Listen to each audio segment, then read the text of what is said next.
Entonces quedamos ahorita, decíamos que hiposialia, ¿qué es? ¿Qué quiere decir hiposialia? ¿Y qué nombre es más común emplear más que hiposialia? ¿Qué quiere decir eso? El nombre más común que tiene esa condición, ¿cuál es?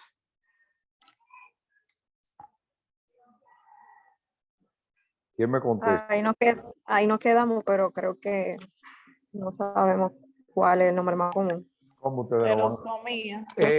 Ese es el nombre más común, exactamente, serostomía. Eso es disminución de la producción de la saliva. Ese es el término más común, hiposialia o serostomía.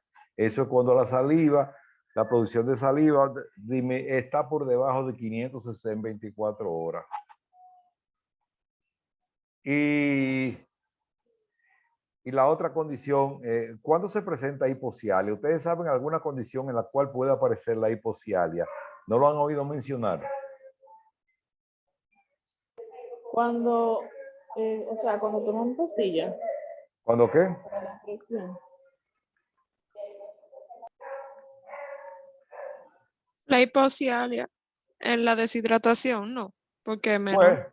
Bueno, está bien deshidratación, pero eso puede ocurrir, pero hay una condición que es... La presión alta. Cuando sufren de la presión. No, tampoco, no. Que toman Hay una pastillas. condición. Ustedes han oído hablar de lo que se llama el síndrome de Sjögren. ¿No han oído mencionar? Síndrome de Sjögren. Se escribe S-J-O con los dos punticos, apóstrofe, o sea, G-R-N. Síndrome de Sjögren. Esa es una condición. Sí, profe, que también presentan los pacientes que tienen ojos secos, que no le alimentan. Exactamente, ojo seco y boca seca. Eso es el síndrome de Sjögren. Una enfermedad autoinmune que está relacionada con las otras que hemos visto ahorita, con la artritis reumatoide, con el lupus. Son enfermedades en las cuales el organismo reacciona en contra de sí mismo. Algunas partes del organismo producen respuesta inmunitaria, respuesta de rechazo. Entonces, el síndrome de Sjögren es una condición caracterizada por eso, queratoconjuntivitis seca, o sea, el ojo y la disminución de la saliva. Síndrome de Sjögren está asociada, como les digo, a eso, a la disminución de lágrimas y saliva. Síndrome de Sjögren. Entonces, ¿cómo se llama cuando hay producción de saliva en exceso? ¿Cómo se llama eso también? Aparte de cialorrea.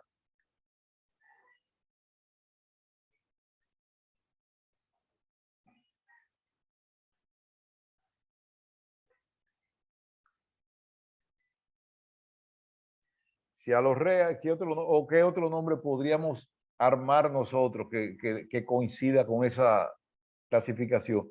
Exceso de saliva, ¿cómo podríamos decirlo nosotros? Que hay que hipersalivación, o sea, cuando hay producción de saliva en exceso. Algunas enfermedades neurológicas también producen eso, la cialorrea o tialismo o hipersalivación. Algunos procesos inflamatorios, por ejemplo, déjeme decirlo, cuando hay fracturas de mandíbula, el paciente, por lo menos las primeras 24 horas, tiene una cialorrea o una hipersalivación. Ustedes ven que la saliva se le sale de la boca porque parece que el mismo estímulo del trauma produce cialorrea. En fractura de mandíbula, aparte de que hay condiciones sindrómicas, intoxicación, algunas patologías neurológicas, pero una condición que se ve es eso, cuando hay fractura de mandíbula. Entonces quedamos que la disminución de la producción de saliva se llama ¿cómo? Disminución. Serostomía o hiposalivación. Y aparece, ¿cómo se llama el síndrome donde aparece esa condición? Síndrome de Sjögren, exactamente. Y lo otro lo hacía cialorrea o tialismo, que es todo lo contrario, que hay donde hay saliva en exceso, debido a procesos inflamatorios, bucofaringio, intoxicaciones, patologías neurológicas, aparecen esas condiciones. Miren aquí, más o menos.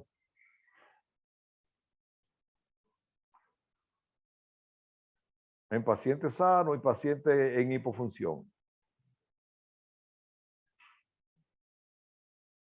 ¿Quién lee lo que dice ahí en esa tabla de hipofunción glandular? ¿Está originada por qué? Ah, mírenlo ahí, está detallado. ¿Por qué puede aparecer una serostomía? ¿Qué dice ahí? Por fármacos, Fármacos. radioterapia, enfermedades sistémicas, Ajá, ¿qué más? enfermedades del tejido conjuntivo, síndrome de Sjögren, Es Sjögren, que es lo Seros- mismo que estamos hablando del síndrome de Sjögren, serostomía, serostamia, enfermedades reumáticas, exactamente.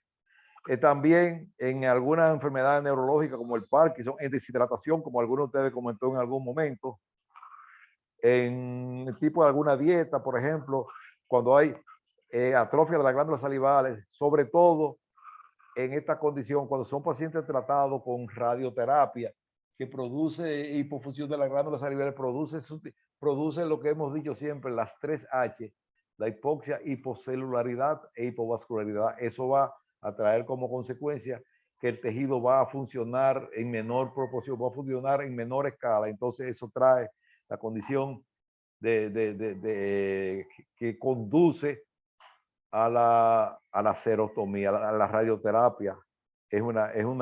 Casi siempre, la mayoría de los pacientes cuando son irradiados en glándulas salivales, hay que manejarlo con saliva artificial. Eso es casi mandatorio, saliva artificial, porque se disminuye, el paciente presenta casi siempre una serostomía. Muy bien. Hay medicamentos también que producen hiposalivación. Mírenlos ahí, por ejemplo. ¿Qué dicen ahí? ¿Quién lo puede leer? Esos son medicamentos que también es bueno tenerlos pendientes por si acaso un paciente llega con un cuadro de serotomía, que nosotros pudiéramos preguntarle si está tomando qué tipo de medicamento. ¿Qué dice ahí? ¿Quién lo puede leer? Doctor. Ah, bien. Anorexígenos. ¿Qué son anorexígenos? ¿Qué es un anorexígeno? medicamentos para anorexia, ¿Pero qué es la anorexia?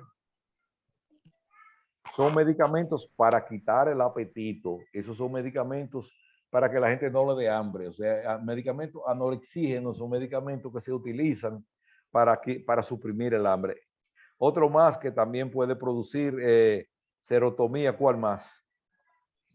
Ansiolíticos. Exactamente. ¿Qué más? Anticonvulsivos. Anticonvulsionantes, antidepresivos tricíclicos, Ok. antidepresivos ISRS, ¿Qué más? antieméticos, ¿Qué antihistamínicos, son antieméticos? ¿Qué es eso? Un medicamento antiemético. ¿Qué es eso? ¿Qué quiere decir eso? Antieméticos son medicamentos para la náusea. Los medicamentos antieméticos son medicamentos para la náusea. Antihistamínicos. ¿Qué son los antihistamínicos? ¿Qué es un antihistamínico? Para regular las alergias, ¿no? Exacto, para manejo de alergias, eso es antihistamínico. Antiparkinsonianos, aquellas personas que tienen el temblor de intención, antipsicóticos. ¿Qué son los antipsicóticos? ¿Qué es eso? ¿Para tratamiento de qué? para las personas que tienen enfermedades a nivel mental. Exactamente. Usted sabe que las enfermedades mentales se dividen en dos grandes grupos. Se lo voy a describir así brevemente. Son la psicosis y las neurosis. Psicosis y neurosis. ¿En qué se diferencian? O en algo muy importante. Los pacientes psicóticos o los pacientes que sufren de psicosis, con todas sus variedades, son aquellos que han perdido lo que se llama el sentido crítico de la realidad. Son pacientes que viven en otro mundo, que tienen delirio, que yo soy el hijo de Napoleón, que yo tengo tal cosa, que yo soy multimillonario, que yo soy esto. O sea, gente que está desconectado de este mundo. Esas son las psicosis, las grandes enfermedades, psicosis, que puede ser maníaco depresivo. Dime. Que le dé acceso a una persona que está en espera. Déjame ver. Sí, le doy. Ahora fue que llegó. Sí. A nivel Ilinet, ya le di entrada. Sí. Bien. Es que a veces no llegan a tiempo. Tú sabes, desde que me sale aquí yo le doy la entrada, pero a veces la plataforma... Pues sí, antipsicosis es aquel paciente que ha perdido lo que se llama el sentido crítico de la realidad, que él no sabe, como decía un autor francés, aquel que ha parado de construir su mundo en comunicación con los demás, porque todos ustedes saben que estudian odontología, que están tomando una clase de patología conmigo, que mañana tienen esto y cosas. Ustedes están conectados con el mundo, con la realidad. Pero el paciente psicótico es aquel que ha perdido el contacto con la realidad y está en un mundo irreal, un mundo imaginario. Ellos se imaginan cualquier cosa menos la realidad. Eso es la psicosis. La neurosis son trastornos de personalidad, trastornos leves, por ejemplo, de otra naturaleza. A veces no son tan leves, pero el paciente está, por decirlo así, nervioso, pero él sabe cómo se llama, dónde vive, es decir, tiene conexión con la realidad. Lo importante en eso es que uno tiene conexión con la realidad y el otro no la tiene. El psicótico perdió la conexión con la realidad y el neurótico sí la tiene. Eso es importante saber. Entonces, ese tipo de medicamentos también pueden producir serotomía. Los broncodilatadores, ¿para qué se utilizan los broncodilatadores? ¿En qué enfermedad? ¿Para qué? Pulmón, con asma, personas con asma. ¿Para qué? Bronconeumonías. Yo te diría que más bien sí, pero más bien en los pacientes asmáticos que se utilizan porque dilatar el bronco. O sea, recuerde que los pacientes asmáticos hacen lo que se llama broncoespasmo. Los bronquios se cierran y no le penetra aire. O sea, más bien en los pacientes asmáticos, pero muy bien. Broncodilatador, descongestionante que lo utilizan también para fluidificar las secreciones, diuréticos. ¿Qué son los diuréticos? ¿Qué quiere decir eso? ¿Qué tipo de medicamentos son los diuréticos? Los pacientes con hipertensión. Pero no hipertensión. La hipertensión se utilizan antihipertensivos, pero los diuréticos, ¿para qué se usa? ¿Qué es la diuresis? ¿Está relacionado con qué? ¿Con la presión o con qué otra cosa? Te puede subir la presión, claro, y utilizan diuréticos para bajar la presión, pero diuréticos específicamente son medicamentos que se utilizan para incrementar, para aumentar el flujo de orina. O sea, paciente para ponerlo a orinar. El más conocido de ellos es el Lasix, que es el diurético por excelencia. Entonces, esos medicamentos también pueden producir serotomía. Los relajantes musculares, analgésicos narcóticos, los sedantes, bueno, también arriba lo mismo, los antihipertensivos también y los antiartríticos. Es decir, todo ese tipo de medicamentos, ese listado largo que hemos visto ahí, pueden producir hiposalivación o, ¿cómo se llama también? La hiposalivación. Serostomía. Ok, está bien.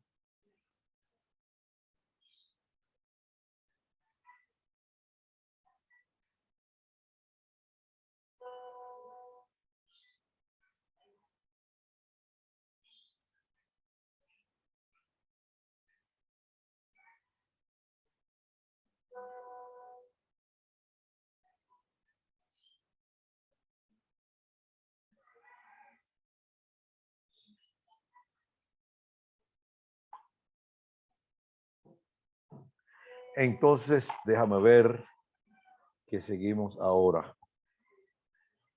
Cianolitiasis submaxilar. ¿Qué es eso? ¿Qué condición es esa?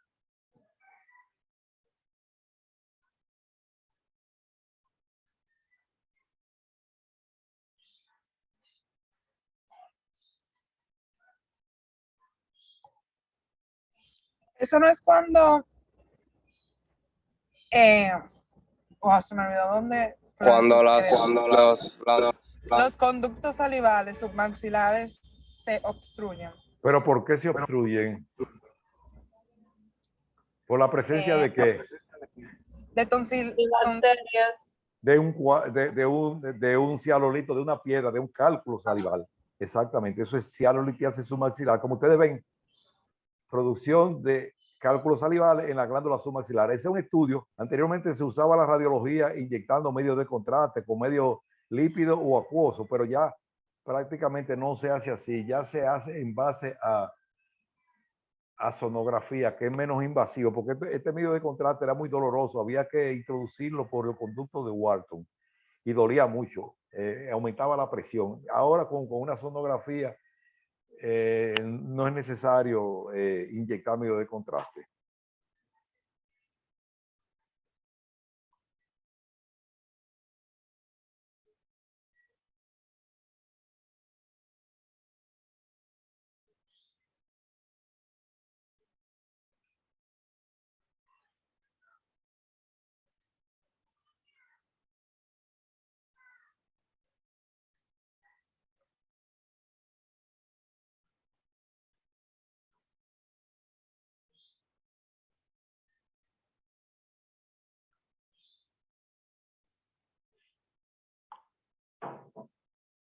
A los que dicen que no pueden entrar, que escriban a ver, porque es que a veces si no me sale en la pantalla, yo no puedo darle acceso, ustedes saben.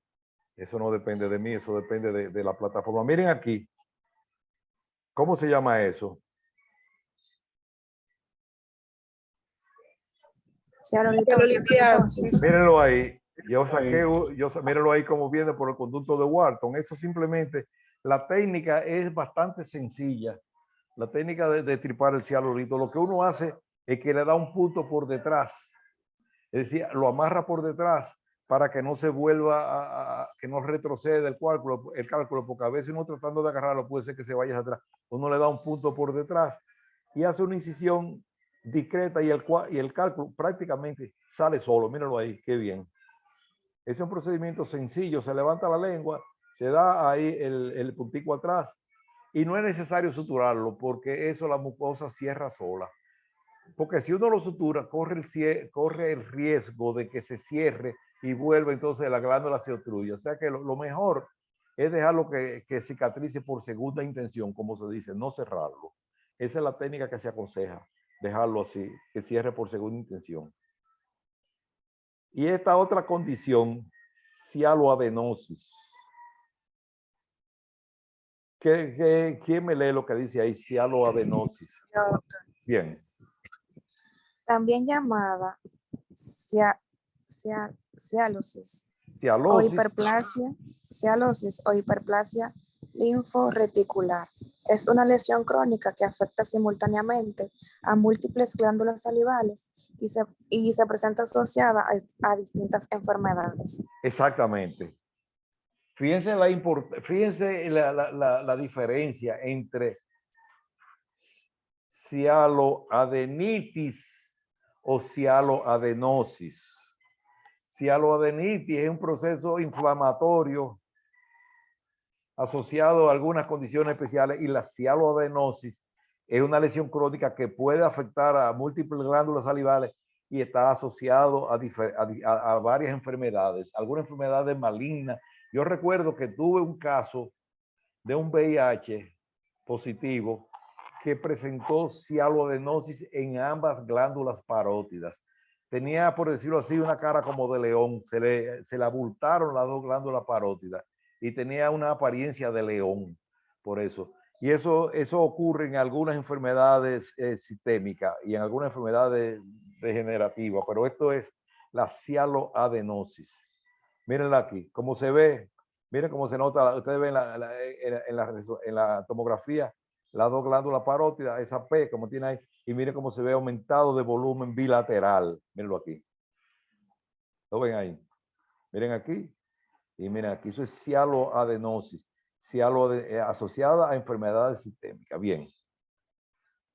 Ahora vamos a ver también, déjame ver qué hora es, todavía son las 4:45, todavía queda un tiempito más que podamos ver algunas condiciones. Bueno, vamos a tocar las neuralgias esenciales, odontalgia atípica, el síndrome de boca ardiente, que es una condición que se presenta con alguna frecuencia en mujeres posmenopáusicas, la vamos a ver ahorita, la neuralgia posherpética y síndrome de disfunción temporomandibular.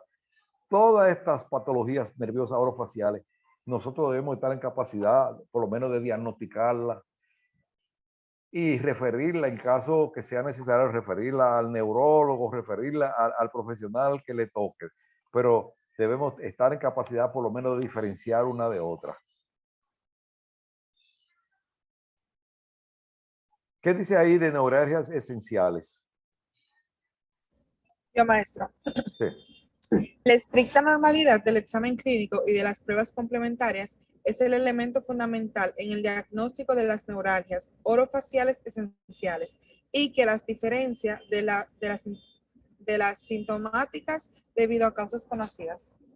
Exactamente. Si nosotros le hacemos la prueba de laboratorio y de imágenes, entonces eso debe ayudarnos a establecer más o menos un diagnóstico orientado de acuerdo a la naturaleza del origen. ¿A quién estamos viendo ahí en esa diapositiva? ¿Quién está? ¿Qué nervio está presentado? El trigémino, maestro. El trigémino, o sea. ¿Y qué lugar ocupa el trigémino en los nervios craneales? ¿Qué lugar ocupa? El quinto parte. El quinto par. ¿Alguno de ustedes me lo puede decir todos los nervios craneales en orden, si recuerda? ¿Quién lo recuerda? Nos quedan 10 minutos, ya ustedes saben, cuando se vaya, caemos otra vez. ¿Quién recuerda los nervios craneales en orden?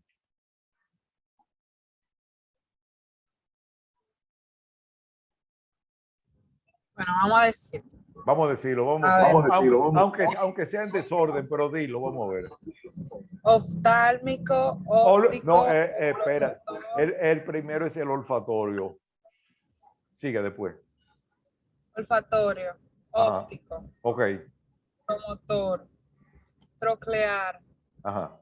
el trigémino, que es el quinto, el abducen, el facial, el vestibulotroclear, el glosofaringio, el vago, accesorio y el hipoglosio. Se lo voy a decir ahora, a ver si ustedes lo recuerdan. Espérate. Olfatorio, óptico, motor ocular común, patético, trigémino, motor ocular externo, facial, auditivo, el glosofaringio, neumogástrico, espinal, el hipogloso mayor es el último. Esos son todos los nervios. Olfatorio, óptico, motor ocular común, patético, trigémino, motor ocular externo, facial, auditivo, glosofaringio, neumogástrico, espinal e hipogloso mayor. No importa, no tienen que sabérselo de memoria, pero saber por lo menos que el trigémino es el quinto par. ¿Y cuántas ramas tiene el trigémino? ¿5 o 7? 3. 3. ¿Cuáles son? El oftálmico, maxilar. Ahí lo están viendo en la gráfica, bien. La oftálmico, maxilar y la mandibular. Generalmente, la mayoría de las neuralgias esenciales del trigémino ocurren casi siempre en las dos ramas inferiores, el maxilar y la mandibular. Es muy raro que haya una neuralgia del trigémino asociada al oftálmico. ¿Y cómo se llama ese ganglio que está ahí? El ganglio de Gasser. Ganglio de Gasser, bien. Miren ahí de la característica de la neuralgia esencial del trigémino. Se caracteriza. ¿Quién lee lo que dice ahí? ¿Quién me explica lo que quiere decir? doctor. Bien. Bien.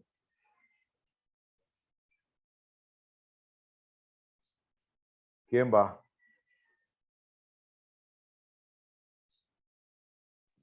Yo.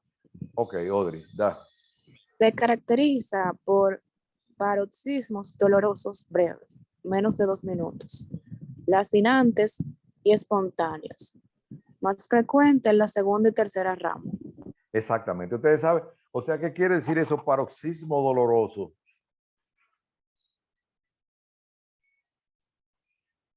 ¿Qué quiere decir eso?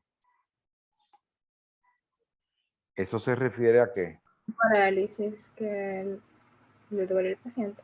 Un dolor intenso y de corta duración, o sea, un dolor intenso, de mucha fuerza, de mucha de mucha calidad, de mucha profundidad. A eso que se refiere, breve, menos de 2 minutos. Eso prácticamente es un dolor que te incapacita, pero de corta duración. ¿Por qué se caracteriza la neuralgia del trigémino? Porque tiene lo que se llama una zona gatillo. ¿Ustedes saben lo que es una zona gatillo? ¿Quién me explica lo que quiere decir eso? ¿Qué es el gatillo en un arma de fuego? Cuando ustedes... El que dispara. Exactamente, lo que dispara el arma de fuego. Entonces, el gatillo en una neuralgia del trigémino se llama la zona, el punto que cuando se toca dispara el dolor. Por eso le llaman una zona gatillo. Las neuralgias del trigémino se caracterizan por eso, porque tienen una zona gatillo, un punto que si tú lo tocas, se te dispara el dolor. Entonces, mira qué pasa. Muchas personas a veces dejan de afeitarse, de bañarse, de tocarse de ese lado, porque cuando se lo tocan es un dolor incontrolable. Ha habido personas que se han suicidado por las neuralgias del trigémino, un dolor intenso, paroxístico. Entonces, como vimos ahorita, es más frecuente en la segunda y tercera rama, o sea que son en la rama maxilar y la rama mandibular. Eso es importante. Los medicamentos, el tratamiento lo veremos más adelante, pero déjame ver, aquí quedan 5 minutos, 4 minutos, bien. Mírenlo aquí. Como dijimos, es más frecuente en estas dos ramas, en la 2 y en la 3. Aquí. ¿Qué presión tiene esa muchacha? ¿Y qué pasa en la mano de ella? ¿Qué se ve esa zona roja? ¿Qué piensan ustedes que es? Dolor.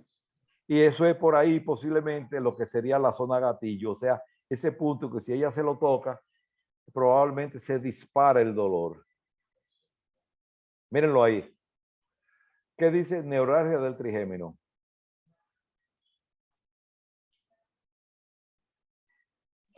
Sí, que lo lea, doctor. Sí, sí. Neuralgia del trigémino. Síndrome caracterizado por crisis repetidas de dolor facial, unilateral y recurrente, que tiene características de descarga eléctrica, en ocasiones lancinante o punzante, de gran intensidad y duración breve, que sigue la distribución de una o más ramas del nervio trigémino. Como ustedes ven, o sea, como dice, un dolor de gran intensidad y duración breve. Esas son las características típicas de las neuralgias del trigémino. Entonces, nosotros debemos estar en condiciones, por lo menos de un paciente que se presente con esa característica, nosotros descartarlo. Si, por ejemplo, ¿cómo ustedes descartarían? Si ustedes le examinan la boca, no encuentran caries, no encuentran una causa, y este paciente te dice que le da ese dolor así lancinante, de corta duración, intenso, de duración breve, que sigue una de las láminas del trigémino que ustedes recuerdan, maxilar o mandibular. Entonces, eso estaríamos en condición casi seguro de decir que se trata de una neuralgia del trigémino. Un dolor de muela es un dolor de características así de corta duración y de gran intensidad, o los dolores de muela tienen otra característica. ¿Qué me dicen ustedes? Yo creo que, como usted dice, de corta duración y larga intensidad. Si no me equivoco, me corrí. Exactamente, o sea, los dolores de muela generalmente duran mucho tiempo y no son así tan cortos y tan intensos y tan breves. Entonces, y no siguen la rama del trigémino. Eso es importante porque, vuelvo y le digo, el dolor facial, la cara, la cabeza, es un territorio que está, que invade muchas áreas, tanto la del otorrino, la del odontólogo, como la del gastroenterólogo, como la del neurocirujano. Es decir, que tenemos una tierra de nadie y de todos al mismo tiempo. Porque no es una tierra de nadie, porque tú no puedes decir que es patrimonio solamente de una especialidad, pero está compartido, es un territorio que está compartido entre todas esas especialidades. Entonces uno debe estar por lo menos en condiciones de diferenciar una cosa de la otra. Queda 1 minuto y pico, si se va, volvemos otra vez. Odontalgia atípica. Fíjense en esto, esta es una condición que también hay que pensar en ella. Dice ahí, ¿qué? ¿Qué dice ahí en ese titular? Odontalgia atípica. Ajá, sigue. Algunas de estas condiciones puede estar asociada a profundas y estrechas fisuras naturales de algunos dientes, que pueden afectar a tejido dentario sensible, ya sea dentina o pulpa. Duelen durante algún tiempo y pueden fracturarse posteriormente. Exactamente, la odontalgia atípica es una condición infrecuente, pero hay que pensar, a veces un diente puede tener una fisura natural, una fisura que vino con él y que no es visible muchas veces ni siquiera radiográficamente ni clínicamente, pero está ahí, y entonces eso puede comprometer la dentina o la pulpa, y eventualmente con el tiempo puede irse agravando la condición y hasta fracturarse. Hay que pensar en eso también, hacer un diagnóstico afinadito, aunque no se vea nada radiográficamente, porque muchas veces no se puede determinar radiográficamente ni clínicamente, pero si vemos un diente que presenta un cuadro de dolor a la percusión, a los cambios térmicos, entonces nosotros también debemos apuntar y pensar que podría tratarse de una odontalgia atípica.